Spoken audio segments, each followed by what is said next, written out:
You'll just introduce your own.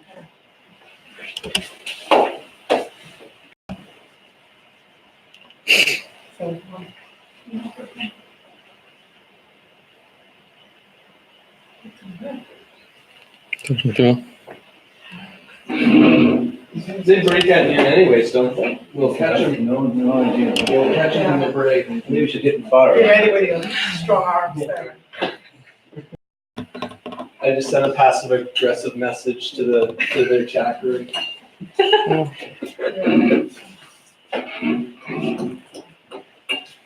wasn't passive aggressive. That's Canadian. Pretty calm.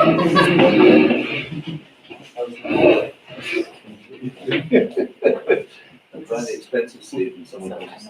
I think we're ready to go. Hello, hey, grab a seat. Góðan daginn, velkomin í Vísindaportið. Í dag erum við með góða gestakennar okkar, Dr. Christa. Ég gæti kannski minna að það líka verið í streymi og ég vona að einhver víti sem það og velkomin til líka þarna út í einhver starf. En ég ætti ég skipti bara yfir á ensku strax. So I will change to English because this talk will be in English. So we have Dr. Christa, who normally teaches at the University of Florida in the United States, but now teaches a course here, understanding the regional economy, master course here at the University Center. So we're very happy to have you. It's your first stay here with us, so it's nice to see you. I think I'll just leave it to you. Sure. Please go ahead. Yeah, thank you. So thank you for having me, and I am quite enjoying my first visit here. So it's my first visit to Iceland, and I have been told that I'm not doing elementary Iceland, I'm doing advanced Iceland by being up here. So I'm quite enjoying it, but I am quite cold being from Florida. So, but it's been a very good visit. I've got engaged students, and everyone has been very nice. So thanks for having me. I wanted to talk about some of the work that I've been doing at the University of Florida. So my appointment at the university is actually a research and extension appointment. I do teach a course in systems thinking for our honors program, but most of my work is in doing research on economic impact and economic contributions of certain industries within the state of Florida and around the country, as well as integrating environmental data and environmental models into those economic impacts so that we can look at those two things simultaneously.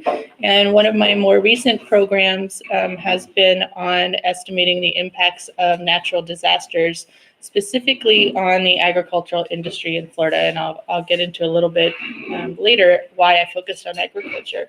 But natural disasters are something that impacts Florida relatively regularly. Before I moved to Florida, I was in West Virginia, and they had been in a 10-year drought where they had not experienced landfall of a tropical storm or hurricane for 10 years. And then I moved to Florida, and we have had at least one named storm impact the state every year since I've been there, including two major ones. So I'm trying not to think I bring hurricanes to Florida.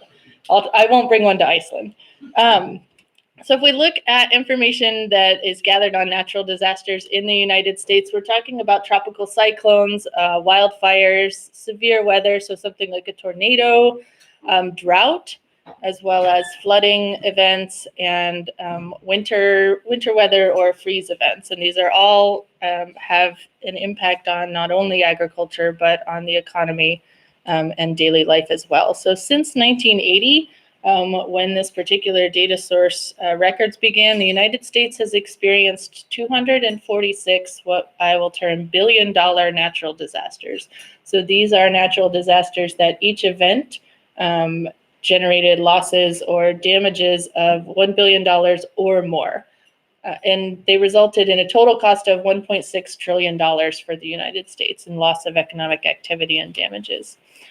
Florida alone has experienced $5 to $10 billion in economic losses annually resulting from natural disasters, and a large majority of those losses do come from these tropical cyclone events or hurricanes.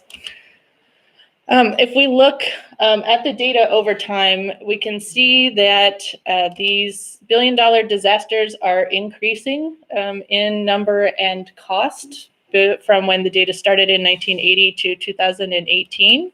but we should look at that data with some caution because that doesn't necessarily indicate that disasters themselves are increasing in number or intensity, but it means that we put more in the built environment. There is more stuff worth more money in the way of these natural disasters. So especially in Florida, where our coasts are quite built up in these urban centers, a lot of them focused on tourism, there's a lot at stake when a hurricane comes through.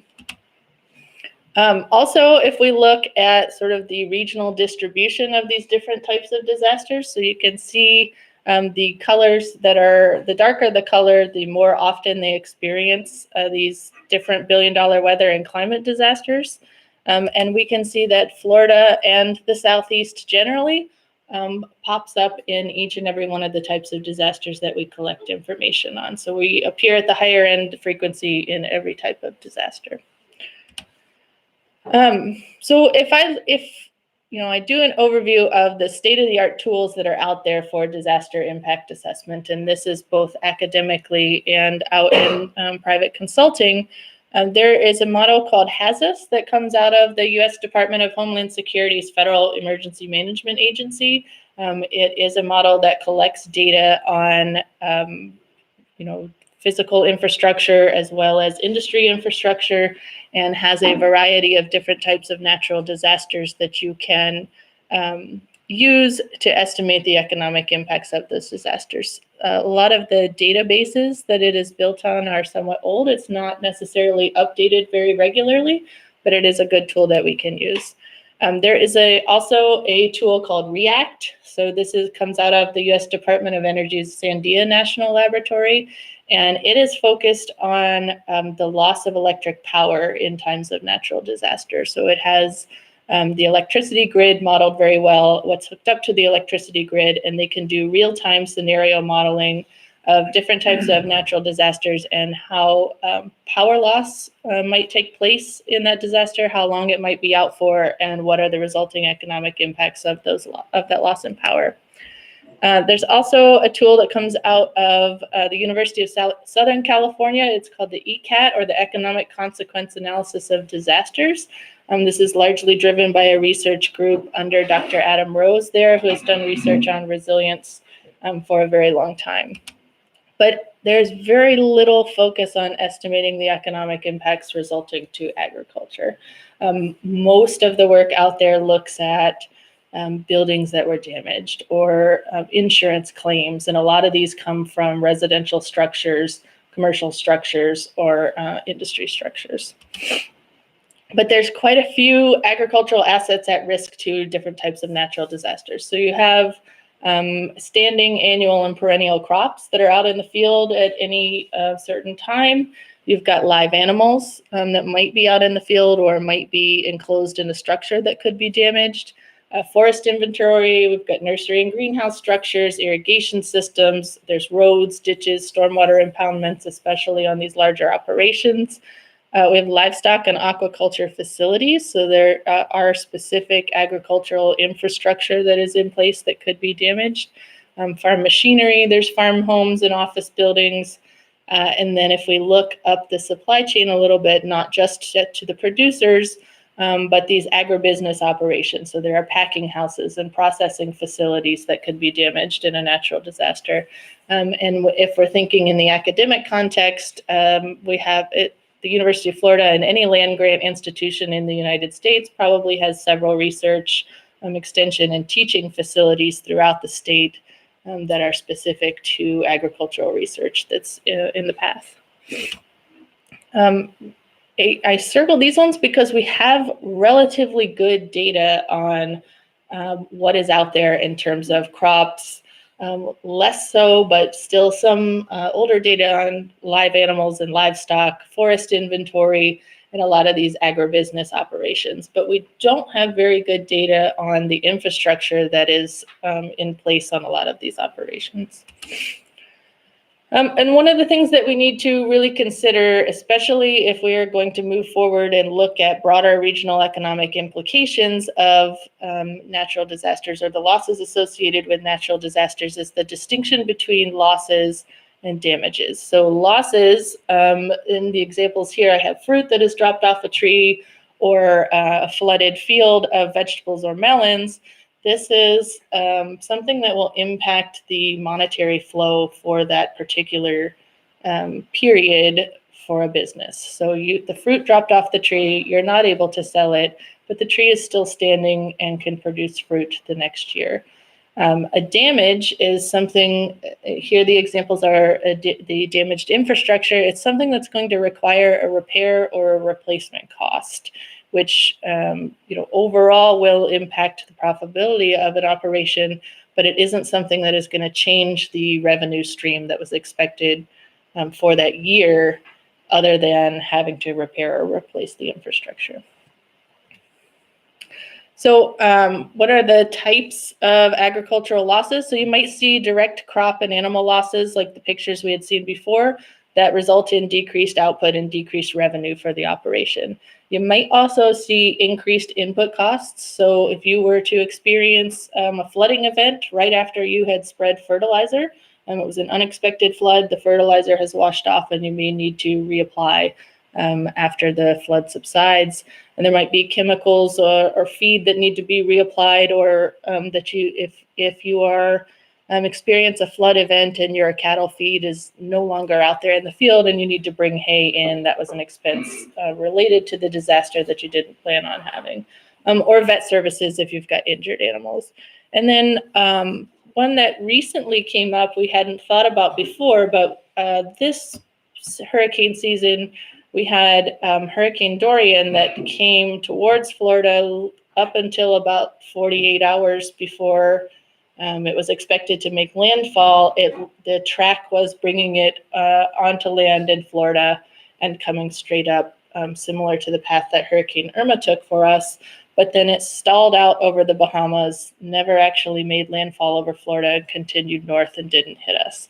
However, there were quite a few agricultural operations, especially in nursery and greenhouses, that in order to prepare for minimizing the losses, had there been a landfall, more than 48 hours out, they need to decide to take down the plastic that's wrapping the greenhouses and take the crop, harvest early if they're able to, or take the crop out of the ground so that they can prepare their infrastructure for minimal damage.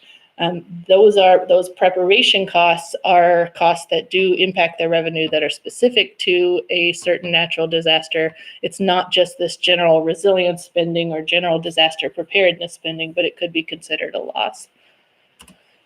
If we get into these damages, so we can think of crop and animal damage. So as opposed to the fruit falling off the tree, but the tree is still standing and will be okay to bring revenue in a different season, you might see destroyed trees or other perennial plantings. So this is a tree that has cracked down the middle of the trunk, and you are going to have to completely take it out of the ground and replace it to be in business the following season.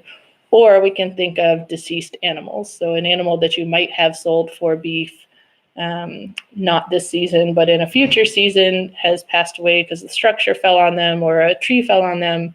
You're going to have to replace that animal to sustain the same level of revenue that you expected. In terms of infrastructure damage, again, we're looking at damage to those irrigation systems, maybe the livestock shelters, aquaculture equipment or hatcheries, the farm equipment, and any of those post-production facilities that I mentioned before. So there's important considerations for measuring the impacts of natural disasters. Agriculture is a seasonal activity. So if I were to look at the impact of a natural disaster on, say, a restaurant, and a hurricane comes through and for whatever reason they lose power and they're unable to be in business, their activity sort of remains the same. They're open for business, whether it is winter, fall, summer, or spring. They might have more customers at one time, but they're in business year round.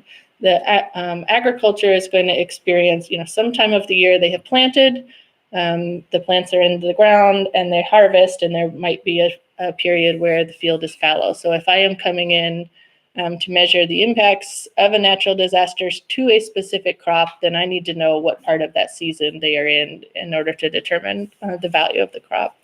The sectoral impacts can vary widely. So how one type of disaster impacts An orange grove is very different than how it impacts a timber stand, is very different than how it might impact a dairy farm. And then there are what we might call short-term impacts versus medium and long-term impacts. So if I come back to, we have a lot of citrus groves in Florida, so it's an easy example for me. And if I come back to the citrus grove, the short-term impact might be that a hurricane blew through, the strong winds took the fruit off the tree, but there was also some damage to branches that might mean a week, 2 weeks, 3 weeks down the road, additional fruit drop happens because there was damage to the branches. Or if it was sitting in a flooded field, 1 season, 2 seasons from now, you might see lower productivity because there was some root damage. So we need to keep in mind that just because I'm estimating impacts for 1 season doesn't mean that a particular disaster couldn't have longer temporal impacts. Some additional considerations are just that these agricultural impacts, they can cause unemployment or a decline in wages for farmers and farm workers. There might be rises or a difference in how food is traded. So food imports and a drop in food exports if a particular agriculture operation is out of business for some time period. And then there's the potential long-term loss of market share. So if I am a strawberry grower and I always supply to a certain wholesaler, if I am out of business for a season, or especially in Florida, if a hurricane happens to come through 2 or 3 seasons in a row and they start to get their product from somewhere else, there's the potential that they don't come back to me once I am back up and running.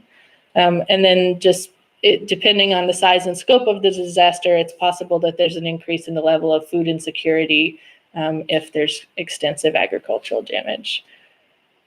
And damages and losses to the agricultural sector, especially in a region that might experience natural disasters in multiple time periods and back to back, there's a result that they constrain economic growth in the agricultural sector if they're facing these impacts year after year. Just to give you an idea of what the state and federal agency disaster response looks like specific to agriculture in the United States and in Florida, we have the Florida Department of Agriculture and Consumer Services has something called the State Agricultural Response Team. So in times of disaster, this is a team that might go out and help you round up your cattle if your fence has fallen down. They might help provide emergency veterinary services. They are involved in disaster reporting to the federal level. And we have the Florida Forest Service is a part of them, and they were quite helpful when Hurricane Michael, that I'll talk about later, came through. There's extensive timber damage, and they had the ability to do flyovers to help estimate a lot of those numbers. We also have the United States Department of Agriculture. They have components called the Farm Service Agency, as well as the Office of the Chief Economist, are both involved in trying to assess these agricultural impacts after natural disasters. We also have the Federal Emergency Management Administration that is helping the families of agricultural operations, or the farm owners and their families in times of disaster, as well as the Florida Division of Emergency Management. So I mentioned before we hadn't experienced a disaster in a long time. We went through Hurricane Irma in 2017, if I'm getting my years right, and people came to the university and said, what is this is days and weeks after the disaster, what was the impact of Hurricane Irma on agriculture for Florida? We didn't have a process in place, so we kind of scrambled. We were able to get something together, but we saw that there was a need for a survey instrument or some way for us to more quickly the next time assess what these agricultural losses and damages are.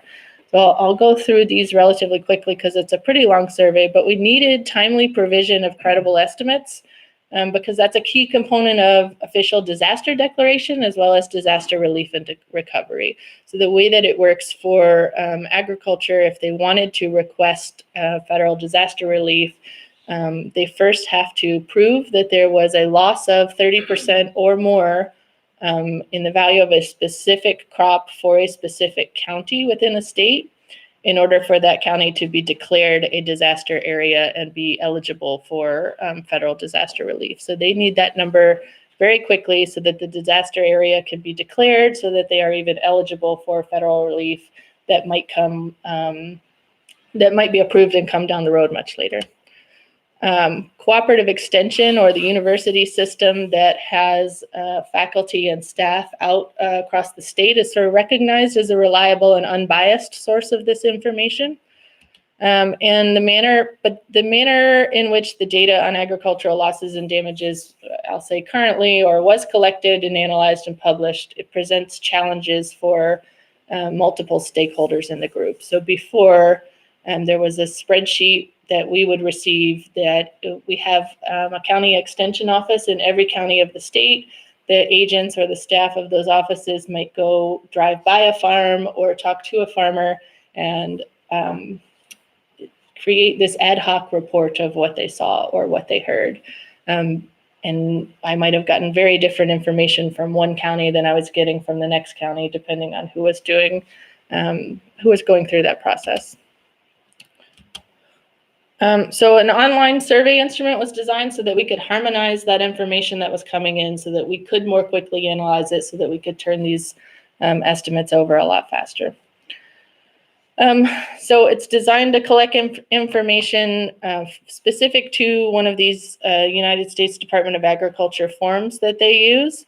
It's in the event of a natural disaster, either myself or the Dean of Extension will email a link to the survey out to any of these county extension agents or any of the university faculty that's expected to answer the survey. It's compatible with a desktop, it's compatible with mobile devices, and we do also have a paper copy now, because we found out that communication lines get knocked out in these larger disasters, and we weren't able to get responses to the online survey. We also have it set up now where they can download an app ahead of the disaster, answer the survey offline, and then when they are able to connect back up, it will automatically upload all of the information for me. They're public sector employees. They don't have, the only person that knows whether or not they have gone out and interviewed these farmers is me. That information is not shared, and it's really up to their own personal knowledge and experience with the farmers in their area, how many of these surveys that they need to do and what crops they need to cover. It asks for the name, the county, the type of disaster that's being experienced, whether or not it's a first-hand observation. Did they go to the farm and see the damage, or were they just talking to someone on the phone? They indicate broad categories of the agricultural commodities affected. So I didn't mention this yet, but in Florida, our agriculture sector is extremely diverse, and we produce well over 200 different types of agricultural commodities, between fruits, vegetables, melons, horticultural crops. We've got several types of tropical fish aquaculture, as well as food and non-food fish, livestock, and animal products. So we ask for that broad category first, and then for each category, we have a very specific crop type that they'll select from. They'll tell us the total farm area planted, the area damaged, what the crop loss was within that damaged area, and then if there was any area that was completely destroyed or 100% lost, they'll report that as well. And then what the normal yield, or what was the typical harvest per acre for each crop within the survey. For the livestock, we ask for whether any animals passed away, and specific for beef and dairy cattle, we ask whether they were greater than or less than 400 pounds, so that we can assess whether that was a revenue loss for this year, if we expected that they would be selling that cow this year, or if it was smaller, it might be something that they were going to keep for later years, and we put it in that damage category. And then we have animal products, milks, egg, and honey that we'll ask for information as well. So I mentioned before that we don't have great baseline data sets for these fixed assets or the infrastructure, but we are starting to at least ask, did they see damage to any of these structure types? We don't ask for the value of the structure, because we don't have the ability to extrapolate over structures like we do for the crops yet. So just to give you an example of how this process works and what we do with the information, Hurricane Michael made landfall in the Florida Panhandle. So you can just barely see the outline of Florida here. above the eye, and it made landfall on October 10th of 2018, and it was a Category 5 hurricane with sustained 157 mile per hour maximum winds. If we look at what they call the wind swath, this is an older map, so I hadn't updated, but you can see the darker the red, the higher the wind speeds of the hurricane. But you can see that it has quite a big wind swath out to tropical storm force winds. So even out in this category here, they're experiencing 40 to 60 mile per hour winds sustained over a period of time. So all of this can be quite damaging to anything that's in its path. We have this GIS mapping approach that we use for this crop product loss. So we have very good baseline information in Florida, a geospatial crop database that tells us exactly how many acres of what type of crop are grown across the state. We combine that with that geospatial wind speed data to identify which wind speed category these different crops were experiencing. And then we have these crop damage field estimates that are coming in from the survey that I mentioned. And we can identify those by wind speed zone because they've identified the location of the farm that they were surveying.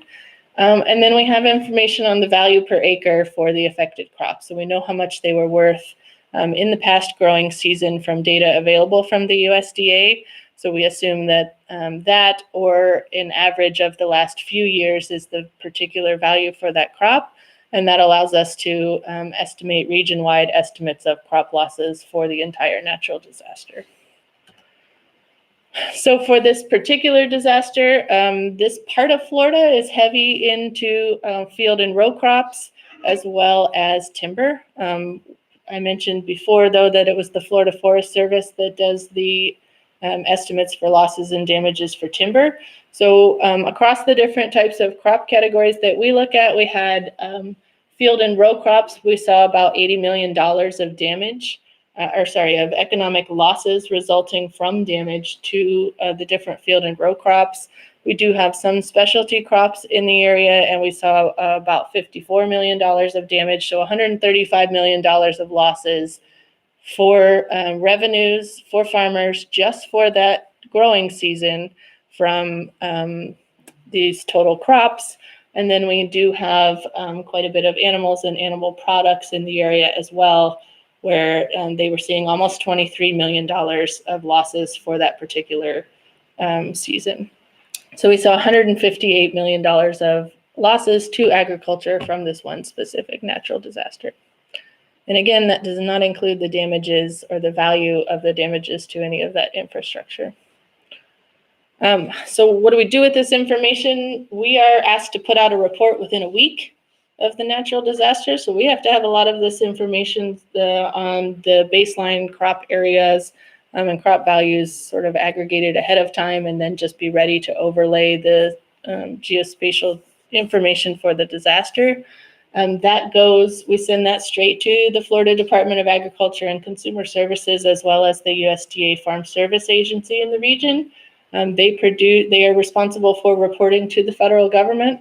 So they use a lot of that information in this report, and specifically for Hurricane Michael. If you recall, the hurricane made landfall in October of 2018. The federal government finally made a decision through the U.S. Senate Committee on Appropriations in May of 2019 that they would provide federal disaster relief to the agriculture sector in terms of farm disaster assistance and some for the emergency forest restoration program, because the forestry was such a big, heavily impacted from this disaster. So that was months after the fact that they approved the money for the federal aid. It will be much longer before that money flows to the state and before the state determines how that money flows to the farmers. So if we look back at the experience with Hurricane Irma, it made landfall, I believe, in September of 2017. It was at least 18 months before any farmer saw a payment from federal disaster relief. So it is quite a big time gap that you need to be able to stay afloat before you might see any federal disaster relief. Just some methodological considerations. You would almost always see a report coming out of either a university or a private agency that would take that next step and estimate total economic impacts of those direct losses. So using a regional economic model and maybe an input-output model. Some have access to software of more advanced models, but they'll estimate the broader regional economic impacts of those agricultural losses.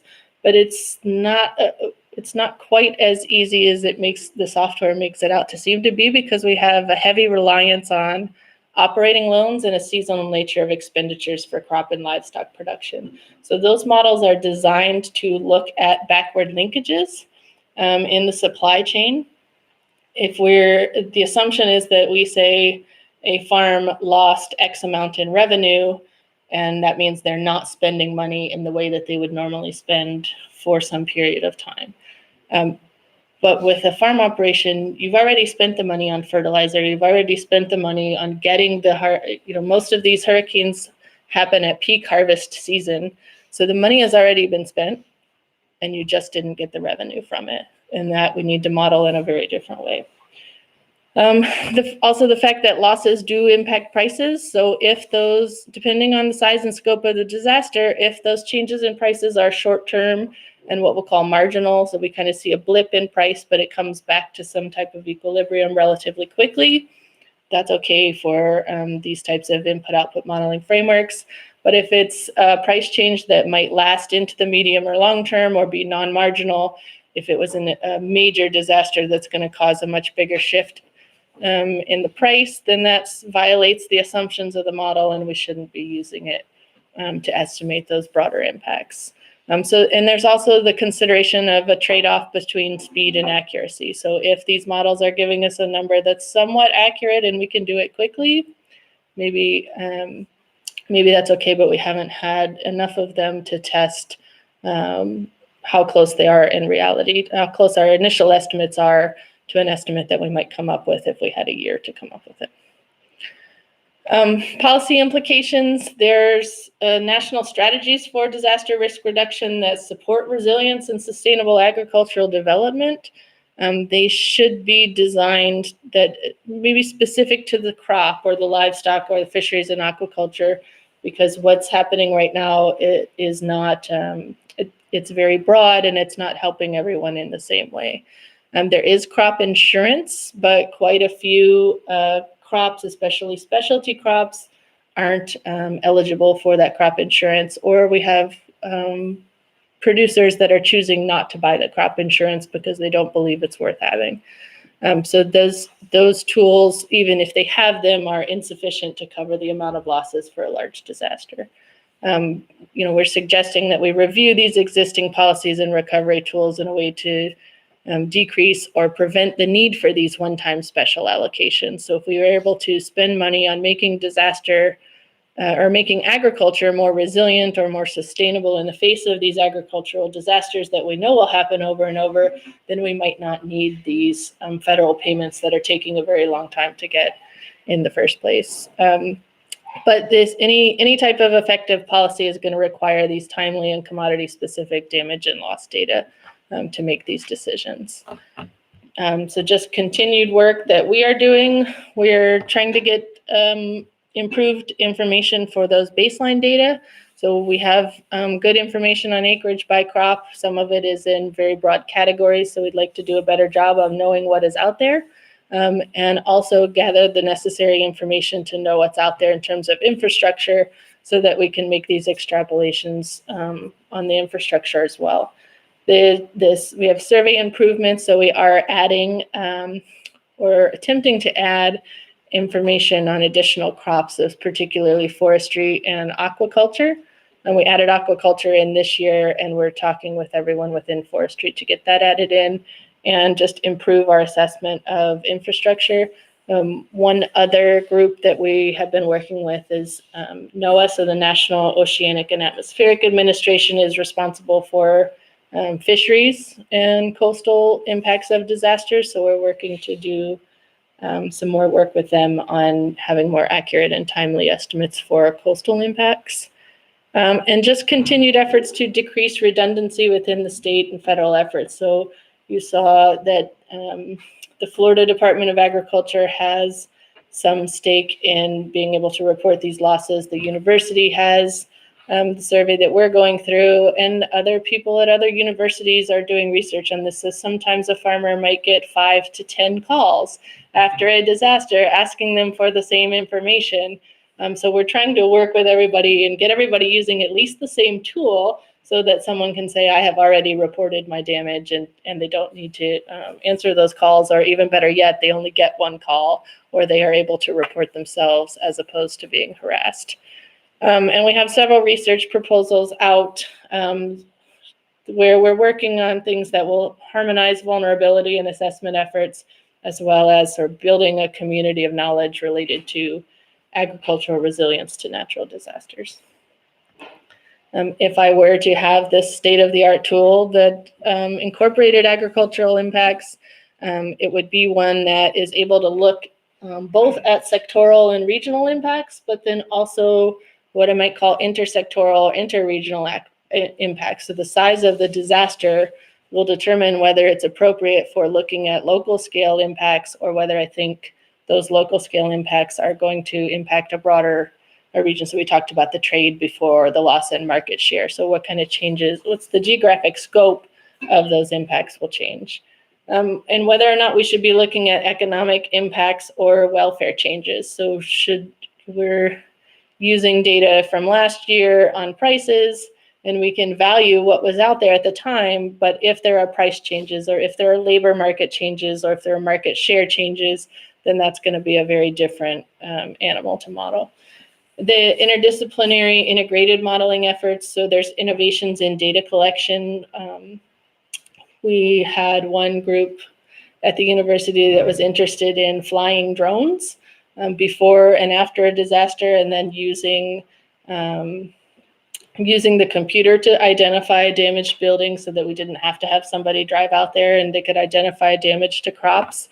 And then just incorporating data and models from other disciplines. So we happen to have someone who is an expert on precipitation related to hurricanes at the university. So building that into our efforts. And then just doing more to measure post-disaster impacts. So helping farmers and these producers with disaster preparedness, and then measuring and tracking progress on resilience over time. That's all I've got. Well, thank you. Are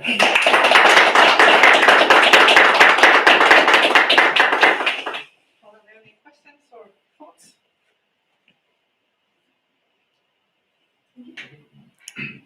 You mentioned something about like rather than the state putting money in these damage benefits, or to do something to prevent the damage. From what sort of preventions are there? What are people working on? Yeah, so there's quite a few. One of the extension programs is this long list of disaster preparedness things that you could do as different types of producers. One of the things I heard from the citrus groves is that they can plant these sort of wind barriers, so a different type of tree on the edge of the field that would act as a barrier to some of the wind, so it might not drop the fruit as often. Or if they planted varieties that were more resistant to the wind, so if one variety of orange drops 90% of its fruit in Category 3 winds, another one of them drops only 15% of the fruit. If we could move to those different varieties. One of the things that I mentioned that the greenhouses take down the plastic to avoid the losses, but one of the other things that the nurseries will do is lay down the plants, but that's extremely expensive and labor intensive as well. So if anything that could encourage sort of resilience or preparedness in general, I think would minimize the need to have these one-time payments. On those examples, would they pay back in the existing system? So if they get That's a good question. And I would not get out all those people, pay them for laying down all the plants there. Right. But if they would not get paid anything or little, Right. or a big delay, for example. So we have actually asked the question this year because we don't know. So had this hurricane this season, so it was Hurricane Dorian, had it hit and they had sustained damage, they would have been paid, right? And if there was a federal relief package associated with it. But the question is, would they be paid only the loss of the value of the harvest that they took out, or could they also claim these preparation costs that were specific to that natural disaster? Because it didn't hit, there will be no disaster declaration this year and there will be no payments. So, because there wasn't they prepared for a disaster and a specific disaster, but it didn't end up actually making landfall and having any other losses, then the answer is no. But we have asked the question, could we claim that in the future, or should we be accounting for those types of losses, these specific preparations for a disaster? And could those be counted in the losses as well, or should they be? But I would go even further. I wonder whether, if I'm a farmer and do all the prepare well for it, set other crops, for example, this pays back most likely the ones that does not throw off the only 15% of the oranges will give some 10% or 20% less of revenue. Right. That's most likely the reason why they all plant the other type of oranges. So in the long run, I give up some percentage of my revenue, but I save money for the state or for the taxpayer, for those refunding institutions, instruments. And do I have any? Do you have an incentive to save the taxpayers' money? Yeah. No. So the question right now is, the question is, why aren't they doing it? If it would benefit them, why aren't they doing it? And we find that a lot of the tools that we are preparing, even for helping someone determine should they grow this or should they grow that or should they go into an agricultural business. That's what extension is designed for, to help make these decisions. Some of those tools don't even have the risk of natural disasters built in. So if they're looking over a 20-year time span and advising someone on the profitability of a firm, if I now have information from the Weather Service or from NOAA on the fact that there's probably going to be at least one major hurricane in that 20-year period, I should be building that into my decision process. And I'm not sure that they all are right now. Christa, is there any link between your data being fed into some sort of federal conclusions about the costs of anthropogenic climate change, or is it just staying in an economic? No, not that I know of. And we're not doing any estimates of potential future disasters at this point. So if there were people doing an assessment of what a hurricane might look like in 20 years versus what it looks like now, and we don't have the ability to do that. So it doesn't feed into the EPA? No, I mean, we've sort of tossed around the fact that it could in some of the research proposals that we're putting out, but right now, no. I'm thinking, maybe someone else first, right? I'm thinking, have you seen impact on the number of companies? You put this in the context, this almost being an annual, disaster, kind of having these hurricanes, and you talk about the federal aid coming in very late. Do you see changes in the structure, fewer companies, companies going bankrupt, mergers, or things like that? To financial. Yeah, so it's often, we did a survey after Hurricane Michael a few months, and there are, especially the ones that can't weather that period in between, they're going out of business. But we didn't see, at least for certain crops, we don't see a large change in the acreage that's planted in those crops. And what we found was that it was the larger corporations that were able to weather it or did have access to capital to get through that period were buying up the land of the ones that were going out of business. So yeah, there's definitely some consolidation taking place when it's a large scale disaster. what happens to the claims that the businesses that go out of business? I don't know. I don't know if they're still eligible for it. If they've gone out of business in the period between the disaster and when the federal aid was approved, I don't know if they are still eligible to claim once it's time. So if it's 18 months and they went out of business after 6 months, are they still able to put a claim in for the previous? Right. Right. Any more questions? Has anybody ever tried to sue the National Weather Forecast Services? I mean, these are billions of dollars of costs. Yeah. And No. as Americans are notorious for suing each and everybody. We are, right? And so I think we made the joke in class, though, that a meteorologist is the only person that can be wrong more than an economist. So, and still keep their job. But no, I haven't heard of that. But it would be interesting to know, because I'm sure someone has tried it, but I haven't heard of it. But yeah, especially when it incurred some preparation costs, and then the hurricane turns and. And then another thing, I mean, all those refundings that, let's say, if we take it from a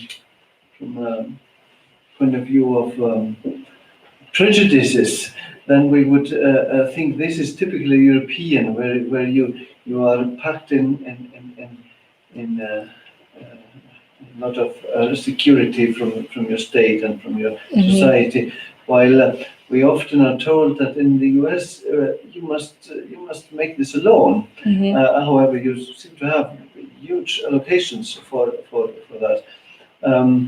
Do you think?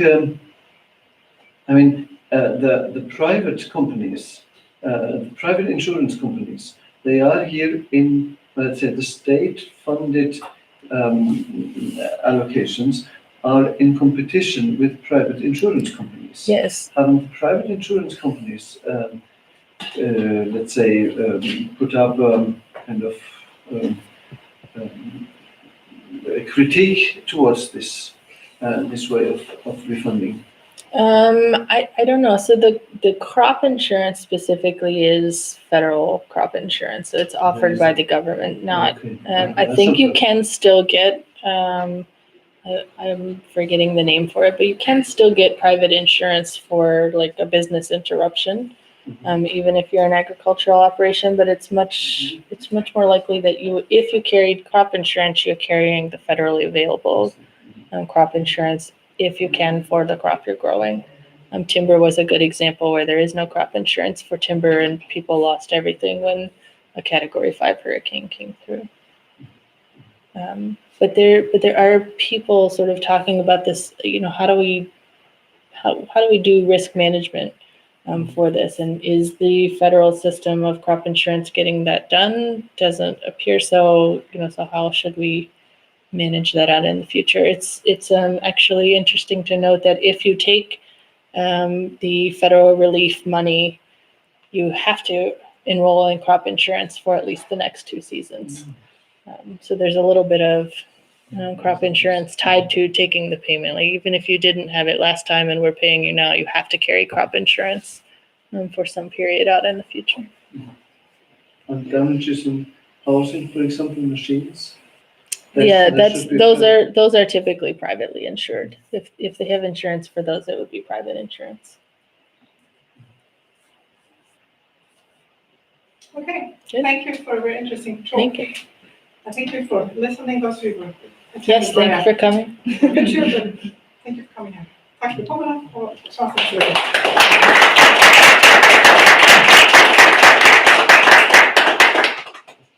I will not fiddle with this.